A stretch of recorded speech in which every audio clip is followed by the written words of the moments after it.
Rapport et proportions, résolution de problèmes à l'aide de proportions. Dans cette capsule, nous verrons premièrement que plusieurs situations de la vie courante peuvent se traduire par une proportion. Et nous verrons ensuite comment résoudre ces problèmes de la vie courante à l'aide de proportions. Tout au long de la capsule, nous consulterons et compléterons notre résumé. Alors, si vous ne l'avez pas déjà en main, je vous invite à aller le chercher pour pouvoir y ajouter des informations. Section 1. Situation de la vie courante pouvant se traduire par une proportion. Commençons tout de suite par des exemples tirés de la vie courante. Exemple 1. Pour 7 cahiers de bricolage, Jean a payé 35 $. Pour 14 cahiers, il a payé 70 $. Alors ceci est très logique parce qu'il a acheté 2 fois plus de cahiers, donc il a payé 2 fois plus cher. 70 $ est le double de 35, comme 14 est le double de 7. Exemple 2. Pour avoir parlé 30 minutes d'interurbain, Céline a payé 1,50 $ et pour avoir parlé 120 minutes, elle a payé 6 $. Alors, si on paie les interurbains par minute, c'est sûr que si l'on parle 4 fois plus longtemps ici, on va payer 4 fois plus cher. Alors, voilà ce qui se produit ici. Exemple 3. Sur une carte de la ville, la distance entre l'église et le parc est de 2 cm et cette distance représente 50 mètres dans la réalité. La distance entre l'église et l'école est de 6 cm sur la carte et cette distance représente combien dans la réalité? Alors, si on essaie de résoudre ceci de façon intuitive, bien, si la distance a triplé ici, on voit ici que 6 cm, c'est 3 fois plus long que 2 cm. Alors, dans la réalité, cette distance sera également 3 fois plus longue que le 50 mètres. Donc, dans la réalité, la distance représente 150 mètres. 3 fois plus long sur la carte, 3 fois plus long dans la réalité. Même chose pour les deux précédents. On parle 4 fois plus longtemps. On paie 4 fois plus cher. On achète le double de cahiers. On paie 2 fois plus cher. Il y a donc une multitude de situations de la vie courante où, lorsqu'une quantité est multipliée par quelque chose, une autre quantité qui lui est associée est également multipliée par cette valeur. Alors, nous allons voir que nous pouvons nous aider de l'établissement des proportions pour trouver la valeur d'inconnu dans ce genre de situation. Alors, reprenons l'exemple 1 et regardons comment on peut établir ceci sous forme de proportion. Section 2, résolution de problèmes à l'aide de proportions. Alors, si on reprend notre exemple de tout à l'heure, pour 7 cahiers de bricolage, Jean a payé 35 $ et pour 14 cahiers, il a payé 70 $. On a vu à la page précédente que le nombre de cahiers a doublé. Alors, 7 fois 2 donne 14 et que le prix, évidemment, a aussi doublé. 35 fois 2, 70. Alors, on peut établir ceci, que 7 par rapport à 14, c'est la même chose que 35 par rapport à 70. La quantité de cahiers a doublé, donc le prix a également doublé.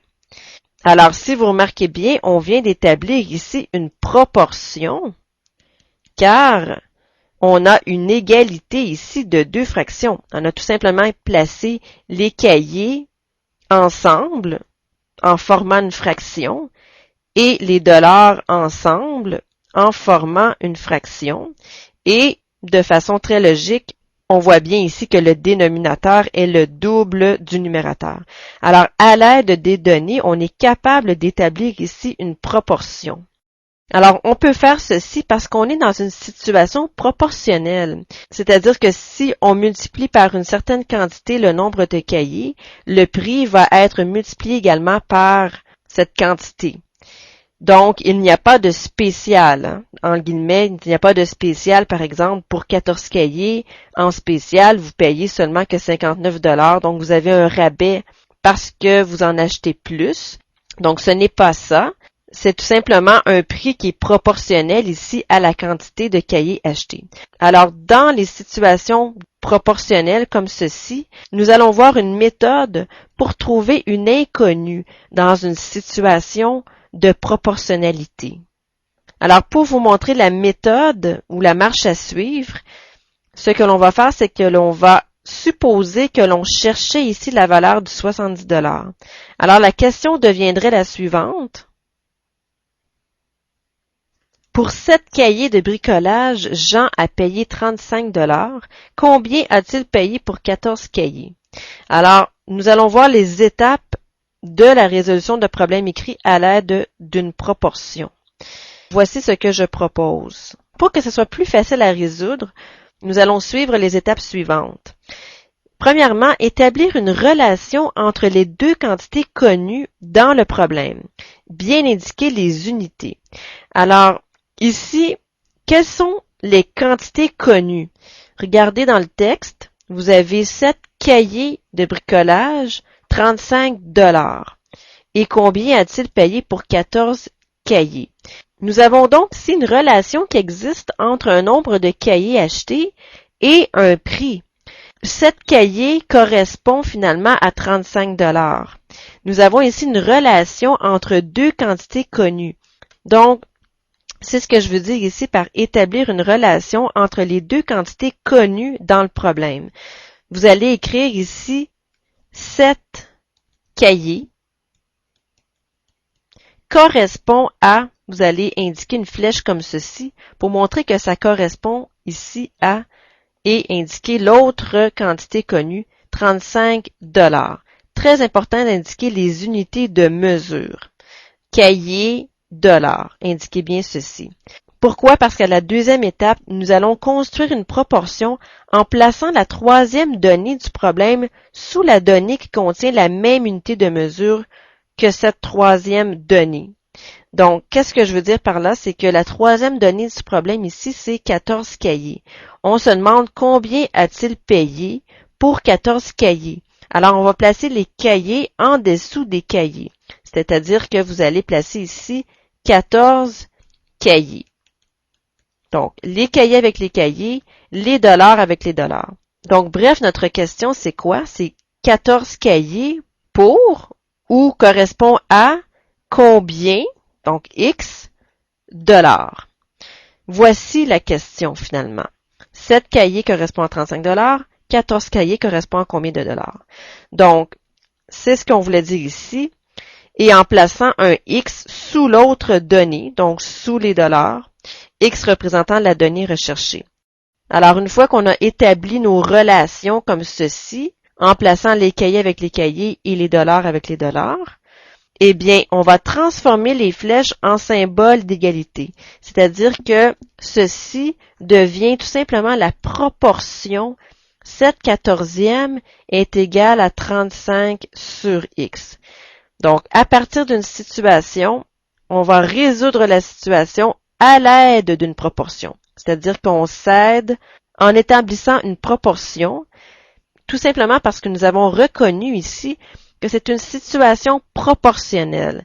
C'est-à-dire qu'on comprend ici que dans cette situation, si on double le nombre de cahiers, on va doubler le montant. Donc, lorsque vous reconnaissez ceci dans une situation, vous pouvez la résoudre à l'aide d'une proportion.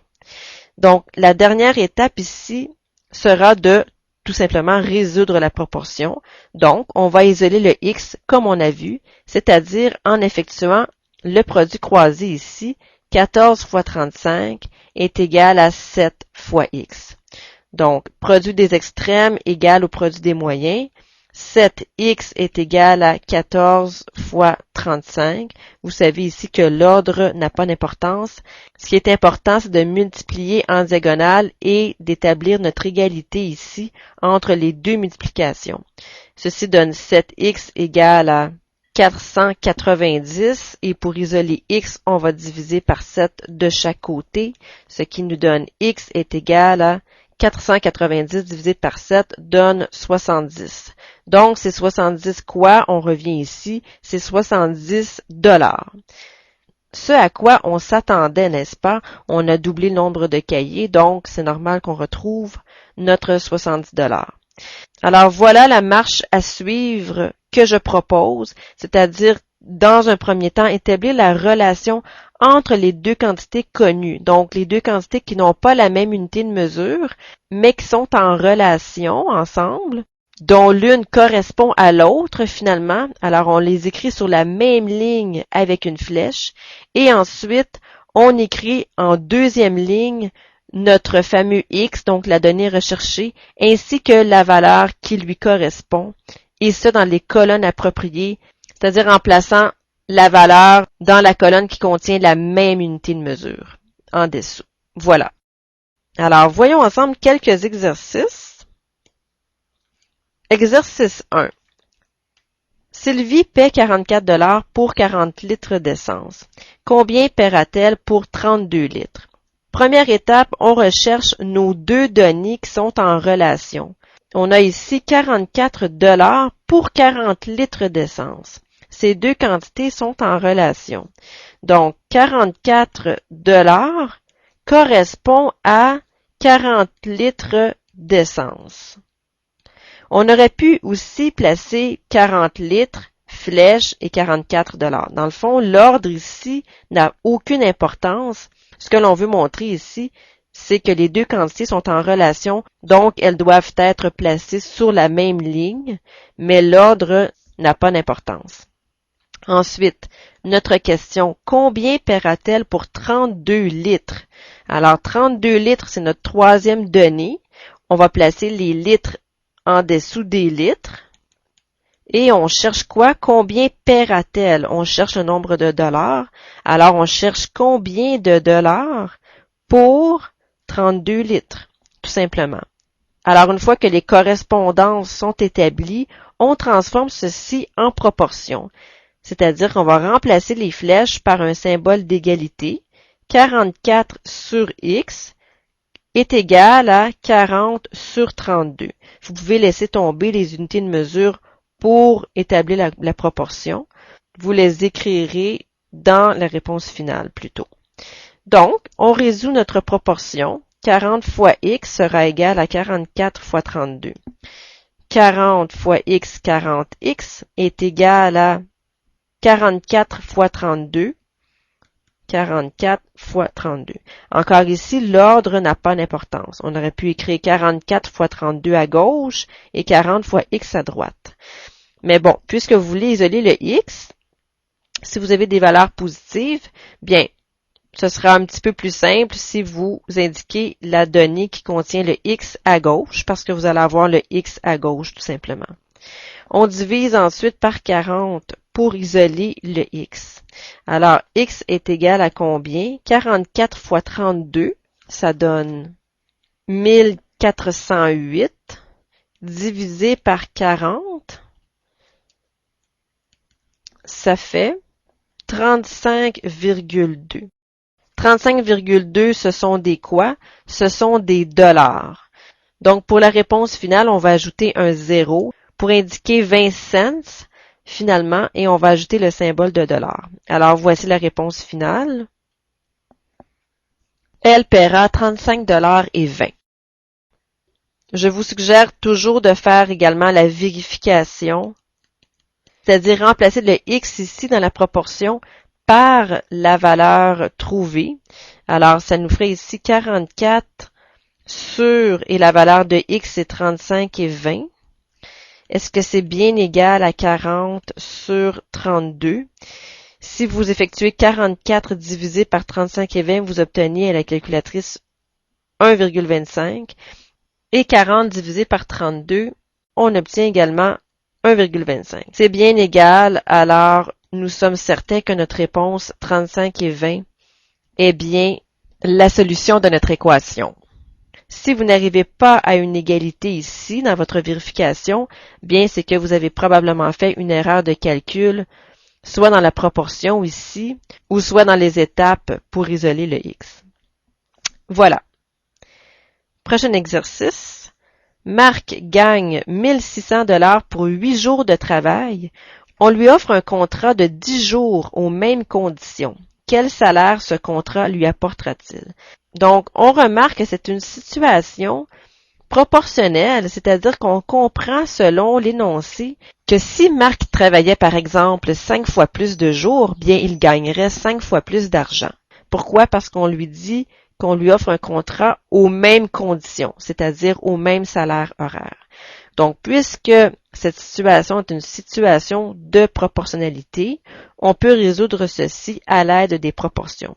Appliquons la méthode que l'on a apprise. 1600 $, ça correspond à 8 jours de travail. Nous avons ici la relation aussi entre nos deux quantités, 1600 $ pour 8 jours de travail. La question, c'est combien d'argent aura-t-il pour 10 jours de travail? Donc, pour 10 jours, ici, combien d'argent gagnera-t-il? Nous avons établi nos relations. Nous allons maintenant écrire tout ceci sous forme de proportion. 1600 sur x est égal à 8 sur 10. Et nous allons résoudre notre proportion. Alors, 8 fois x est égal à 1600 fois 10. 8x est égal à 1600 fois 10. Donc, 16 000 ici. 8x est égal à 16 000. On isole le x ici en divisant par 8, ce qui nous donne ici x est égal à 2000 $. Parce que la valeur de x ici représente un montant en dollars.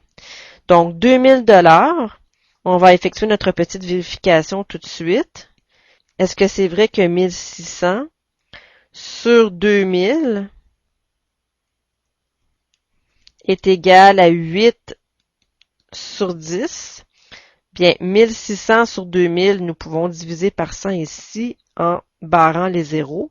16 sur 20, si l'on simplifie ceci, on peut diviser par 2 en haut et en bas, ce qui vous donne bien 8 sur 10. Alors ici, on a montré l'égalité sous forme de fraction, mais vous auriez pu également diviser le numérateur par le dénominateur pour montrer l'égalité sous forme décimale. Ça aurait donné 0,8 égale 0,8. Donc, c'est vérifié. Ceci prouve que vous n'avez pas fait d'erreur de calcul ici en isolant le x. Cependant, si vous vous êtes trompé dans l'établissement des relations ici, ce qui a engendré une mauvaise proportion, eh bien, faites attention parce que votre vérification ici ne vous dira pas que vous aviez la mauvaise proportion. Cette vérification-là vérifie seulement vos calculs ici pour isoler le x. Alors, faites bien attention au début d'établir des bonnes relations, de placer les unités ensemble. Une fois que ceci est fait, généralement, ça va très bien. Mais l'étape cruciale, c'est l'établissement ici des relations. Voilà. Donc, la réponse finale est qu'il gagnera 2000 $.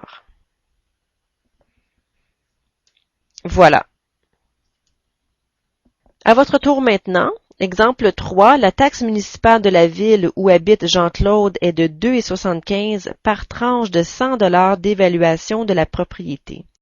Si Jean-Claude paie 4 812,50 de taxes municipales, à combien est évaluée sa maison? Je vous laisse résoudre ce problème par vous-même, mettez la vidéo à pause et je reviens ensuite avec la solution. Voici la solution de l'exemple 3. La relation que l'on peut établir, c'est 2,75 $ par tranche de 100 $ d'évaluation de la propriété. Alors, 2,75 correspond ici à 100 $ d'évaluation. Remarquez ici que j'ai précisé dollars de taxes et dollars d'évaluation pour bien distinguer les deux quantités qui ont la même unité, en fait, qui sont des dollars. Alors, lorsque ça arrive, précisez davantage ici l'écriture des unités. Ensuite, pour 4 812,50 $ de taxes municipales qu'il fallait placer en dessous ici des dollars de taxes, à combien est évaluée sa maison? X dollars d'évaluation. Voici la proportion. Voici la résolution, ce qui vous donne ici 175 000 $. Et la vérification, j'ai remplacé le X ici par 175 000 et j'ai divisé ici le numérateur par le dénominateur pour vérifier si ça donnait la même chose. Et oui, ça donnait la même chose. Donc, la maison est évaluée à 175 000 $. Voilà. Prochain exercice. Un automobiliste a parcouru 250 km en 3h30. Combien de kilomètres aura-t-il parcouru en 2h45 en supposant qu'il aurait roulé à la même vitesse? Arrondir au centième près. Ceci est un problème intéressant parce que le temps est donné ici sous format horloge, c'est-à-dire heure, minute, comme ceci. Or, lorsque vous entrez des données à la calculatrice, vos données sont soit entrées sous format de nombre entier, de nombres décimaux ou de fractions, mais vous ne pouvez pas entrer des données sous forme d'heures et de minutes, en tout cas pour la majorité des calculatrices. Donc, ce que vous allez devoir faire ici, vous allez devoir transformer vos données de temps sous forme décimale. Alors, comment on va écrire 3h30 sous forme décimale? Bien, pensez à une horloge, 3h30. Votre 30 minutes sur une horloge est placée ici, n'est-ce pas, en bas du cercle. 30 minutes correspond à la moitié d'une heure. Donc, sous forme décimale, 3h30, c'est 3 entiers et demi. Donc, c'est 3 entiers,5. D'accord? Faites attention, ce n'est pas 3,3 ni 3,30. 3 heures et demie, c'est 3,5. Faites très attention à ceci. Toujours entrer les données sous format décimal. Pour 2h45, eh bien, trouvez la fraction aussi que représente 45 minutes sur 60 minutes. Alors, je viens de vous donner un indice ici. Je vous laisse trouver ici la forme décimale de 2h45. Ensuite, établissez vos relations ainsi que votre proportion. Mettez la vidéo à pause et je reviens ensuite avec la solution.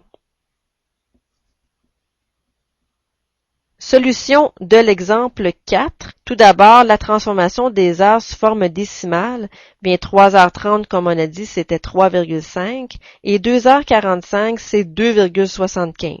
D'accord? 45 minutes sur une horloge, ça se situe ici. Donc, on a parcouru ici les 3/4 d'une heure. Ou si vous préférez, 45 minutes sur 60 minutes. C'est toujours une bonne façon de trouver la fraction ici d'heure. Donc, c'est 45 minutes sur 60 minutes. Si vous simplifiez ceci, ça vous donne 3/4. Donc, 3/4, c'est 0,75 en divisant le 3 par 4.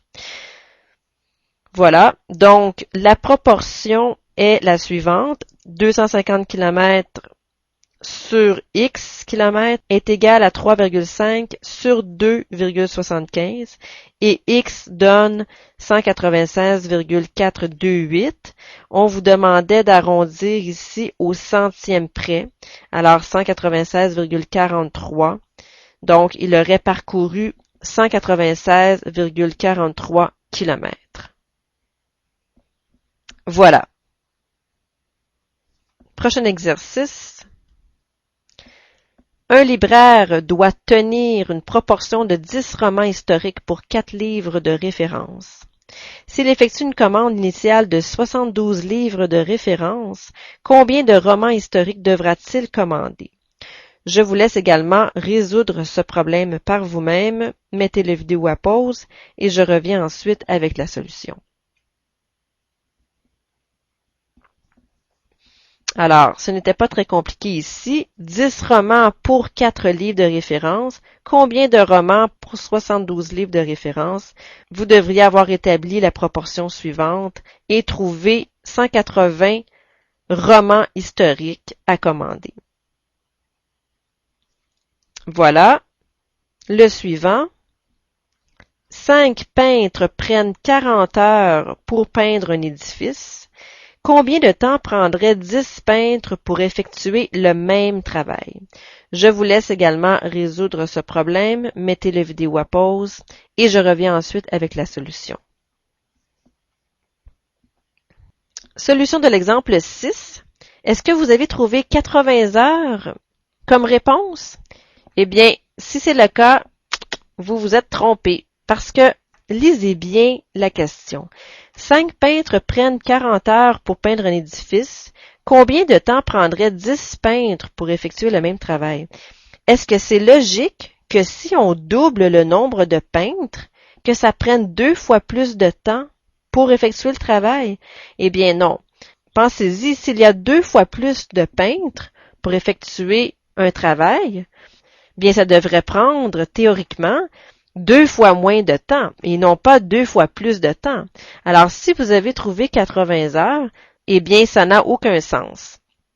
Alors comment fait-on pour résoudre ce type de problème? Bien tout d'abord, on doit remarquer ici que c'est une situation où les quantités sont inversement proportionnelles. Alors, qu'est-ce que ça veut dire inversement proportionnel? Bien, si vous remarquez bien, dans tous les numéros que nous avons faits précédemment, lorsqu'une quantité augmentait, l'autre quantité augmentait également. Pensez par exemple au nombre de livres achetés et le prix. Alors, si on doublait, donc si on augmentait le nombre de livres, bien le prix doublait également, donc le prix augmentait également. Et par exemple, le nombre de minutes d'interurbain. Bien, si le nombre de minutes d'interurbain, dans notre exemple au début, diminuait, bien le prix diminuait également. Alors, ce que l'on a vu jusqu'à date, c'était des quantités directement proportionnelles. On dit directement proportionnel. Lorsqu'une quantité augmente, l'autre augmente aussi. Et lorsqu'une quantité descend, l'autre quantité descend également. Donc, lorsque les quantités varient dans le même sens, on dit que les quantités sont directement proportionnelles. Il y a beaucoup de situations où les quantités sont directement proportionnelles. Cependant, il y a certaines situations où les quantités ne sont pas directement proportionnelles. Si on revient à notre exemple de peintre, on a un nombre de peintres ici et on a le temps d'exécution. Plus le nombre de peintres augmente, bien plus le temps diminue. Vous voyez, donc nos deux quantités varient en sens inverse. Alors, voilà pourquoi nous appelons ceci des quantités inversement proportionnelles. Alors, on pourrait écrire ceci. Lorsqu'une quantité augmente et que l'autre diminue, comme par exemple ici, lorsque le nombre de peintres augmente, bien, logiquement, le temps diminue. Ou bien lorsque le nombre de peintres diminue, bien le temps augmente, bien nous sommes dans une situation ici où les quantités sont inversement proportionnelles. Et donc, lorsque vous avez des quantités inversement proportionnelles, vous ne pouvez pas appliquer directement la méthode que nous venons de voir. Alors, comment fait-on pour résoudre ce genre de situation? Bien, tout simplement, nous allons modifier un tout petit peu la méthode choisie. Alors, c'est sûr que vous pouvez résoudre logiquement la question. On voit très bien ici que si on double le nombre de peintres, 10 par rapport à 5, on a doublé le nombre de peintres, bien, on sait que ça devrait prendre 2 fois moins de temps. D'accord? Donc, on dit ceci de façon théorique. On ne calcule pas la perte de temps des peintres qui placotent sur l'heure du dîner, mais théoriquement, on dit que ça devrait prendre 2 fois moins de temps. Alors, logiquement, on devrait faire tout simplement 40 divisé par 2 qui nous donnerait 20 heures. D'accord? On comprend ceci. Si vous voulez être plus rigoureux et vous voulez présenter la solution sous forme d'une proportion, bien, on ferait ceci. On commencerait tout simplement à établir la relation comme on le fait d'habitude. 5 peintres pour 40 heures et 10 peintres pour X heures.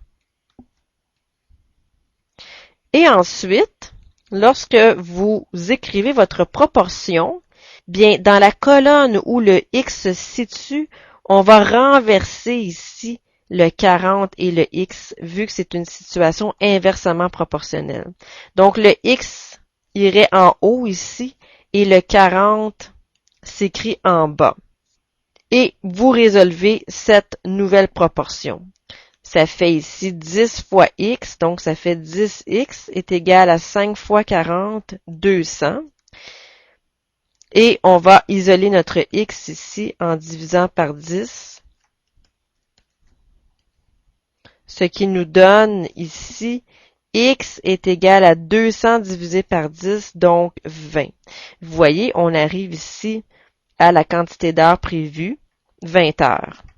Voilà, donc voici la réponse finale. 10 peintres devraient prendre 20 heures de travail.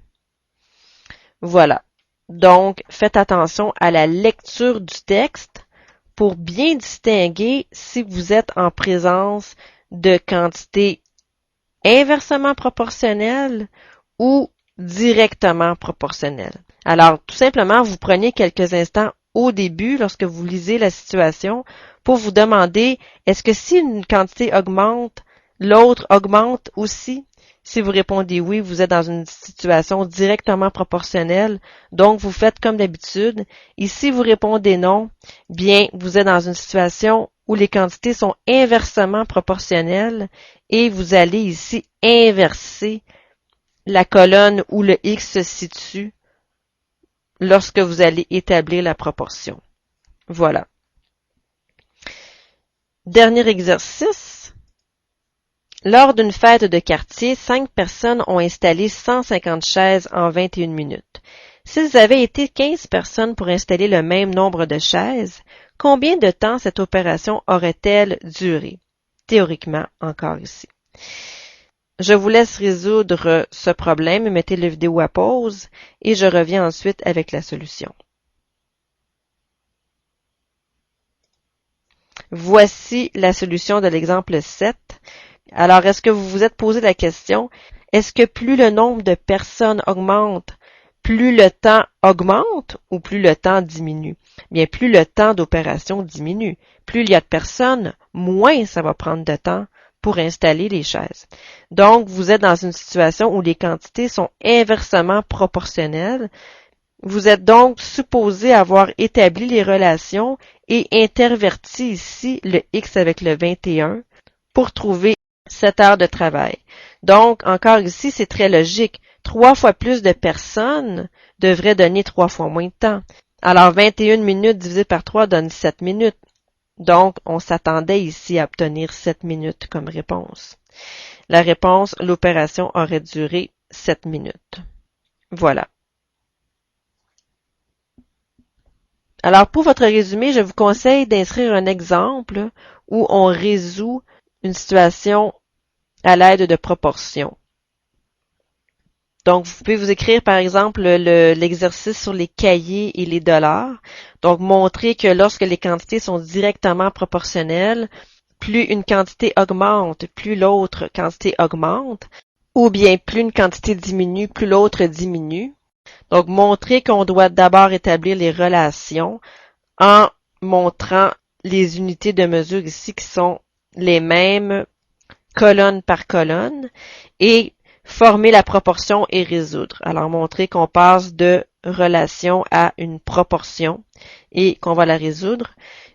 Et montrer également que lorsque vous avez des quantités inversement proportionnelles, bien que vous devez inverser ici la colonne qui contient le X pour résoudre le problème. Voilà, ceci complète la capsule. Je vous souhaite un bon travail.